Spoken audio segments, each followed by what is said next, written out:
जी मंडी शुभ उद्घाटन है खड़ियाल पार्क रे आपण मैंने जानते गत वर्ष रवि आम पाखापाखि 7,50,000 क्विंटाल आम धान किणु जहाँकि पूर्व वर्ष ठारू 3,00,000 क्विंटाल अधिका ए वर्ष से आशा पोषण करूँ मानवर सरकार आमको 4,50,000 क्विंटाल धानर धार्य लक्ष्य देइचंती प्राथमिक अवस्था परवर्ती मुहूर्त में आम चाषी भाई मानकर आवश्यकता दृष्टि रखी आम मानवर सरकार सहित जोगाजोग करूँ परवर्ती टार्गेट देवाई एवं किंतु 4,50,000 क्विंटाल धान आम किपारू आमर संपूर्ण 26टा पार्क होती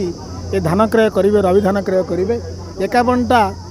मंडी रे तेणु मंडी रे सबू सुव्यवस्था करा जाइछि मंडी रे सीसीटीवी कैमेरा लगा जाइछि जदि बाहर बेपारी कौटी धान आनी ने से धरा पड़े विरुद्ध में दृढ़ कार्यानुष्ठान ग्रहण करा आम चाषी भाई मैंने कि भाव में टोकन पाइबे टोकन पाइक धान बिक्री करेंगे धान बिक्री करके धानर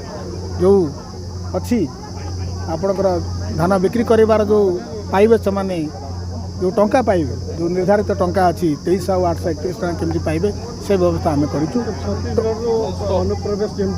हाँ छत्तीसगढ़ अनुप्रवेश नापी आम 6टा जगार नाकाबंदी करूँ से सीसीटीवी कैमेरा र24/7 लोक जगिबे सेठी एवं मु निवेदन करी आपणकर गणमाध्यम माध्यम जे मोर चाषी भाई मानू एवं आमर नुआपड़ार प्रिय आदिवासी को जदि कई बाहर बेपारी आसिक धान देवाई मसुदा करती से विषय आमको अवगत करेंगे आम इंटेलिजेंस कलेक्शन करूँ एथर आमर आरक्षी अधीक्षक एसपी आरबी सुचारू रूपे संपन्न करेंगे से निघा रखिंट जिला प्रशासन पीआरआई मेंबर एवं मानवर लोकप्रतिनिधि समस्त सहयोगिता सहभागितार आम आशा पोषण करूँ चलित वर्ष रवि धान क्रय सुरुखुरी आम जिला।